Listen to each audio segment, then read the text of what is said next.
Today we're going to be working on this limiting reactant and percent yield lab. Going to put into practice some of the things that we have been doing the last week or so. Basically what we're going to be doing today is we're going to be mixing two different chemicals, potassium iodide and lead nitrate. And we're going to try and predict how much product that we should be able to make. Now, like most reactions, this is more realistic. We're going to actually have two starting amounts. Normally when we've done labs in the past, we have two starting amounts, but I tell you which one is in excess. Normally we wouldn't know that without sitting down and doing some math first. So we're going to go ahead and follow the directions here. It asks us to start by taking a weighing dish over to the balance.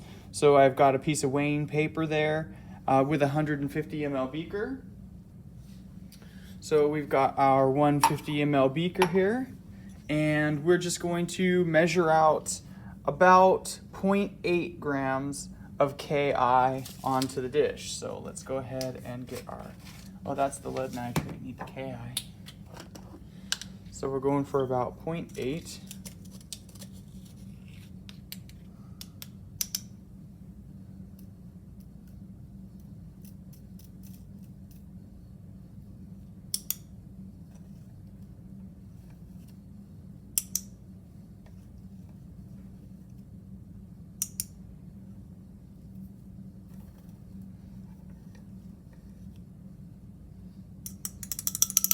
Okay, that's good enough for me.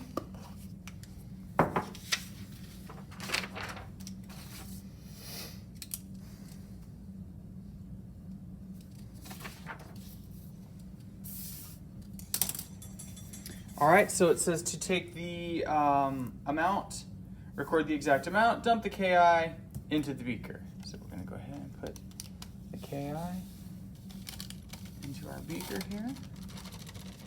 Go ahead and put that back. Make sure it's still reading 0. Place the weighing dish back on the scale. Hit the tare button again if necessary. With the scale reading 0, put about 0.5 grams of lead nitrate. So we're going for about 0.5.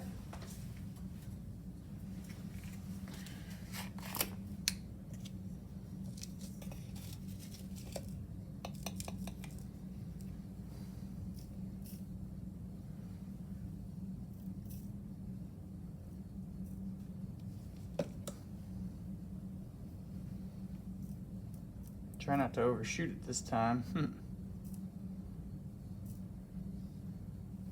Look at that, perfect.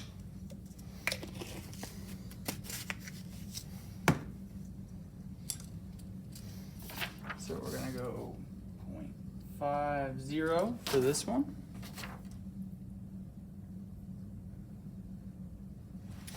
All right, once we've got the 0.5, we are supposed to dump that into the beaker as well.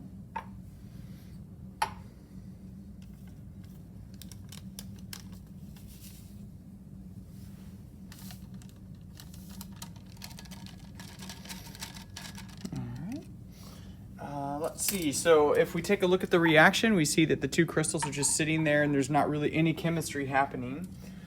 So it says that we would normally return to our desks and measure about 30 milliliters of distilled water into this. Basically what has to happen here is we need to make these powders dissolve in water before they'll react. So the water is simply helping us dissolve. If this needed to be a super accurate number, I would get out a graduated cylinder.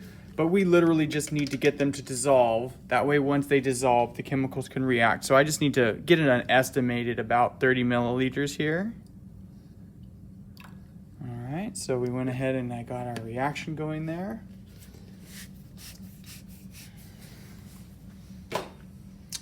Once that gets going, we're gonna use the glass stirring rod. So we have a glass stirring rod here, and we just wanna help mix them up.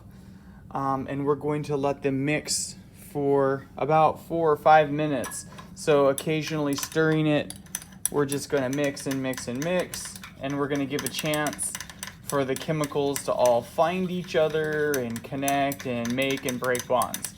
So I'm gonna go ahead and let this sit over the course of 5 or 6 minutes, occasionally stir it, and I'll be back in a few minutes. Today we're going to be working on this limiting reactant, going for a bit of time now.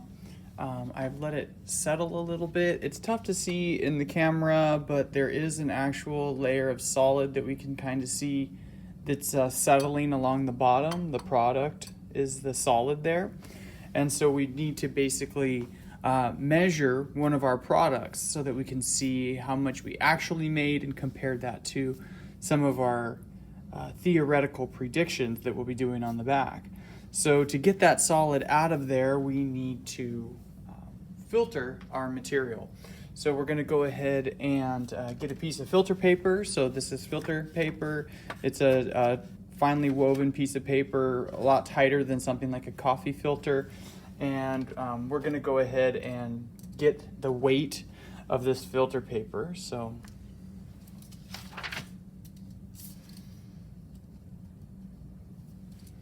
and then we are going to begin filtering. So in order to filter, what we do is we step over a little bit to the ring stand again. And when we take a look at the ring stand here, we usually do this to use Bunsen burners and such. But what we do is we take a funnel, and the funnel will sit nicely in the ring stand, and we can place a beaker underneath. And so as we begin to pour our material through, it'll go through the funnel and the filter paper and into the beaker. So the first step is to get the funnel to have that piece of filter paper, but we can see that it's obviously not going to fit in there nicely. So the way that we do this is we take our filter paper, we fold it in half one time, and then we fold that in half an additional time.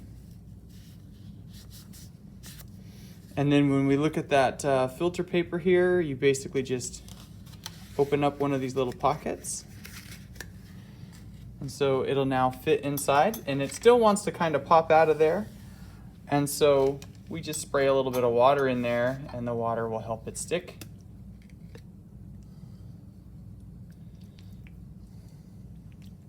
Okay. And so we can see that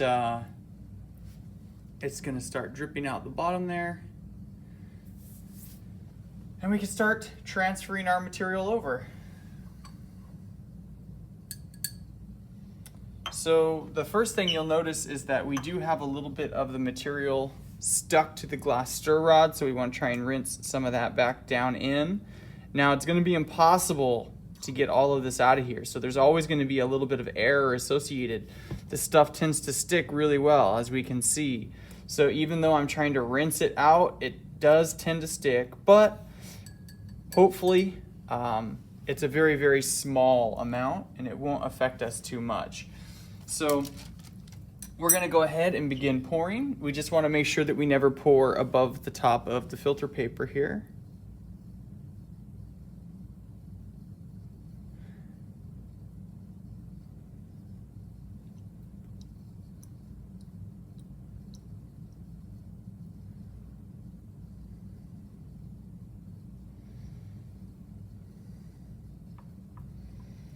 And we're just gonna keep on sitting here and waiting for this to go and go and go. So we're gonna let this drip for a little while, empty out, and then we'll be able to transfer a little bit more into the funnel. I tried to make it go faster by letting it sit over time. You'll notice that large quantities of the solid still remain behind in the bottom.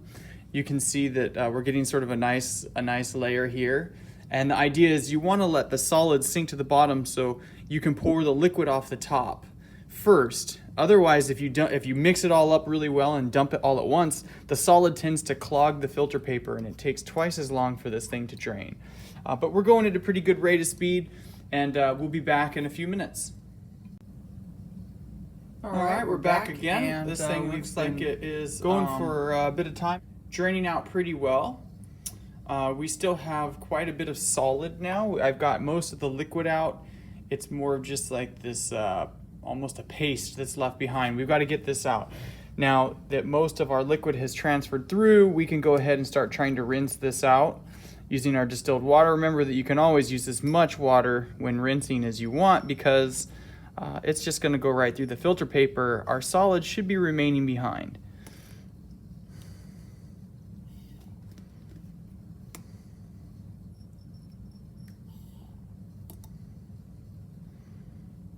Try and get as much of this out of here as we possibly can. Like I said, we're never going to get it all, but hopefully we can get all the major chunks. Some of this stuff is just stuck just too well.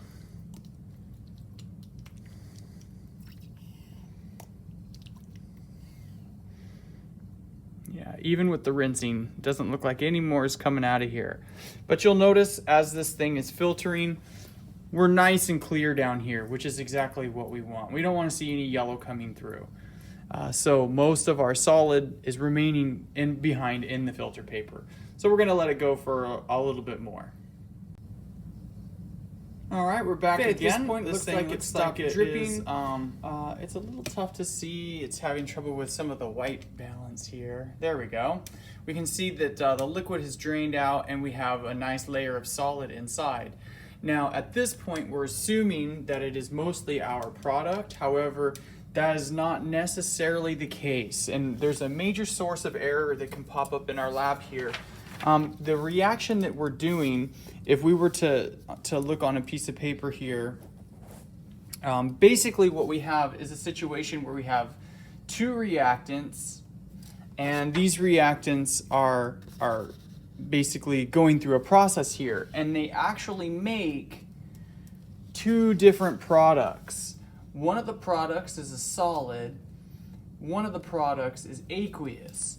Now, when we do this reaction, the solid should be getting caught inside of our filter paper, and the aqueous should be passing through with all of the extra water. However, we can see that this filter paper is wet, the solid is wet, so what is it wet with? Well, it's going to be wet with the water that we added and we're using over here, but it's also going to be wet with a little bit of this stuff here. And so as this dries, the water will leave and this will remain behind. And it's going to make our sample heavier than what we expected. So in order to help prevent that from happening, what we want to do is, even though this is finished draining, we want to fill it up with fresh water one more time and let that water drain through. The idea being that extra water should rinse any of this stuff that's sort of remaining behind in here all the way through. And we should get all of it down in the flask here, or in the beaker. So we're just gonna fill this up with water one more time, just to make sure that we get a nice rinse here.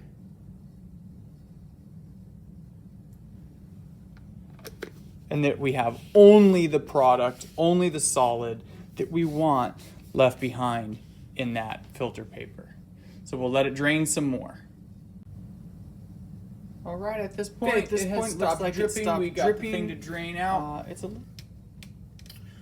And we have just the solid left inside here. I don't know if it'll focus. There we go. Just got the solid left inside. Hopefully we got all the excess product rinsed away. And so now we basically have to let it dry. We've got to get rid of the last bits of water because those will mess up our mass as well. So I have a fresh beaker here, and what I'm going to do is basically just pull the filter paper out of the funnel, and that'll allow us to put it into a little, I have a little drying oven that I'm going to set it in. Ooh, a couple little drips came out, but so what I'll do is I'll just kind of cradle it in the beaker like that. And that way, if any more couple little drips come out of there, then it's fine. It won't mess up my oven. I'll set it in there for like 20 or 30 minutes, and hopefully it'll cook all the water out of there. Everything will be nice and dry, and we'll be able to take one final weighing. All right, at this point, it has stopped dripping. The sample out of the oven at this point. It's nice and dry. Okay, so we've got our paper, we've got our sample inside there. Nice and dry, kind of flaky, which is good. And we're gonna go ahead and weigh it and see what we get.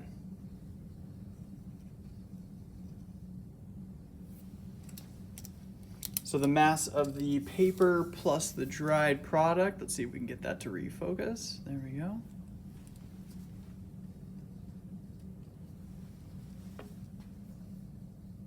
And hopefully that will get us some good results. Good luck.